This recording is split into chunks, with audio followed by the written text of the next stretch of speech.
Today on TwinCam, we're going to be getting on with part 2 of Melody's service, and today we're going to be doing a full ignition system overhaul. So, starting with a set of spark plugs, we're then going to be putting on a new rotor arm and distributor cap, then also a new ignition coil, and finally some new leads.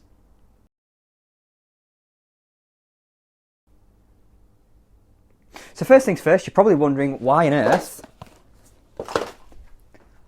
the car looks like this. Well, all will be revealed in another video coming soon, but you'll already be able to see, if you're one of my Patreon supporters, what's going on here and why the car looks in such a sorry condition and is jammed right up against the wall of the garage there.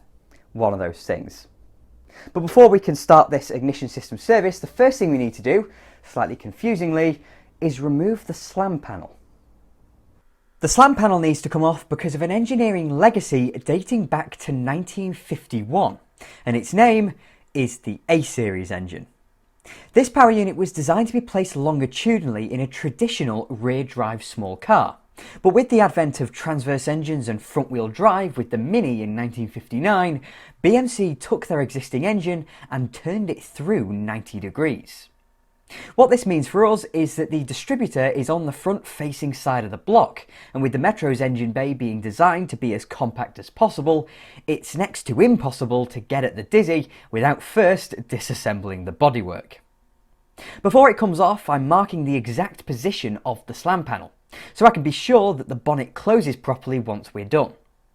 I don't want to disconnect the bonnet cable, so I'm just going to unscrew the slam panel and shove it out the way. There are 4 screws holding the panel to the car, but before I can think about removing it, I have to remember to remove the grille as well. With all the screws out, I can wrestle it off its mounts and off the top of the radiator.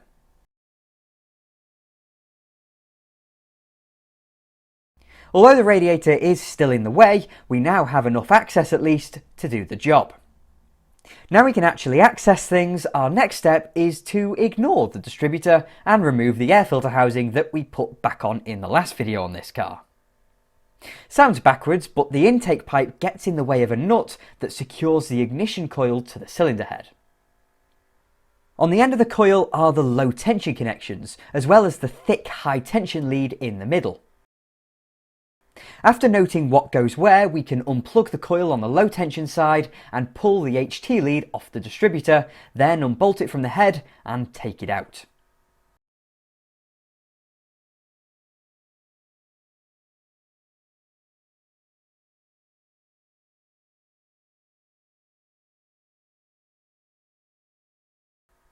The new coil is shiny and gold, so I kind of need a new engine to match. But don't worry, I will be sorting the leaks and cleaning up the engine at some point soon. For now, I just need it to be in good health. In the box, there's also a new set of terminals, so they can be bolted on and the clamp can be transferred over from the old coil. Unfortunately, a bolt has gone missing at some point. Similarly, one of the new terminals isn't correct, so I've pilfered one side from the old coil. While the coil's out of the way, we might as well start changing the spark plugs.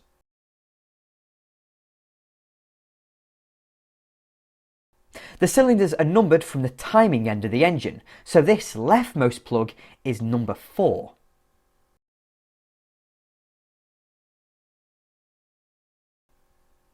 There's not much use in looking at the condition of the plugs as the car hasn't been out for a drive in a while.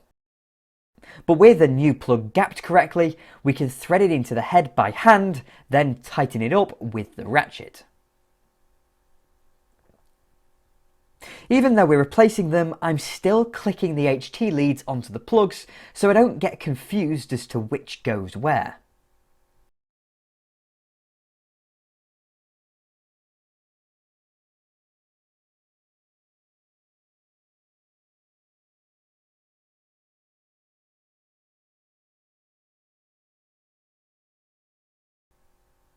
Now it's finally time to look at the distributor. It's a bit of a shame that the cap is bolted on and not just clipped on, as that means it takes a bit more effort to get off. With the cap shoved out of the way, we can get a glimpse of the rotor arm. This is just a push fit onto the end of the distributor, so the old one can just be pulled off and replaced with a shiny new one.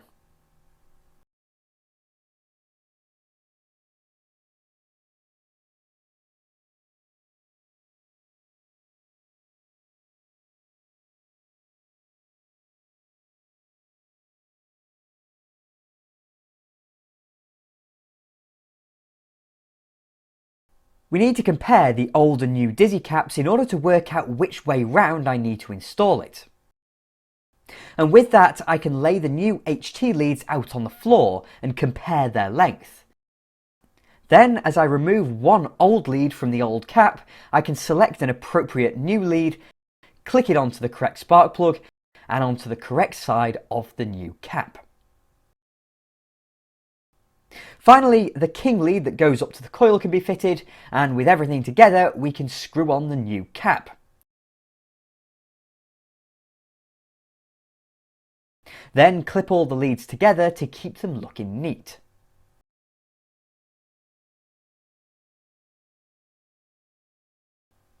All our work down the bottom of the engine is now done, and all that's left to do before the car could work is to install the coil.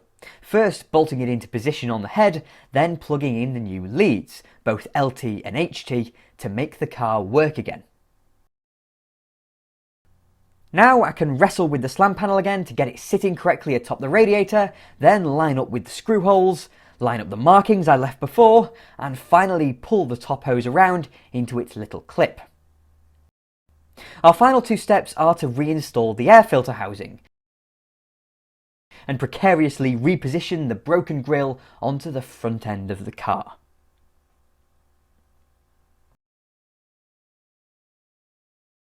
So there's the whole car back together, and believe me, I did put the king lead back on the coil, even though I didn't actually record it. So it is there, and the car should now be ready to start up. But unfortunately, because of the state it's in generally, and again, videos will be coming on why it is as it is, I can't start the car at the moment. It's not actually got any oil in it, so starting it would be a bad idea. But no reason why it shouldn't start. It should be much better than it was, because judging by how old some of those ignition system components look, well, I have no reason to not believe that stuff like the coil is original. And I think even the distributor cap was original. The spark plugs were ancient, and the leads all had unipart caps on them. And I'd quite like to keep those caps because they're quite cool. Oh my god, it's windy today. I like to keep those caps because they're quite cool, but yeah, they had unipart caps, so I'm wondering again, were these actually the original parts on the car when it left Longbridge in 1987? I don't know. But eventually the car will be started up, and that'll be in another video, so you will see it start up. So yeah, that's it. That's part 2 of Melody's service. Part 3 is going to be doing the valve clearances, and we're going to go around the car and have a look over it and generally see if there's anything wrong with anything else on the car that I haven't previously spotted, and we're going to grease the suspension as well because that needs doing. No idea when it was last done. So thank you very much for watching. If you enjoyed the video, then please do click like and subscribe to TwinCam as well. I'm forever indebted to my wonderful Patreon supporters, so if you'd like to support me that way, then please do follow the link in the description.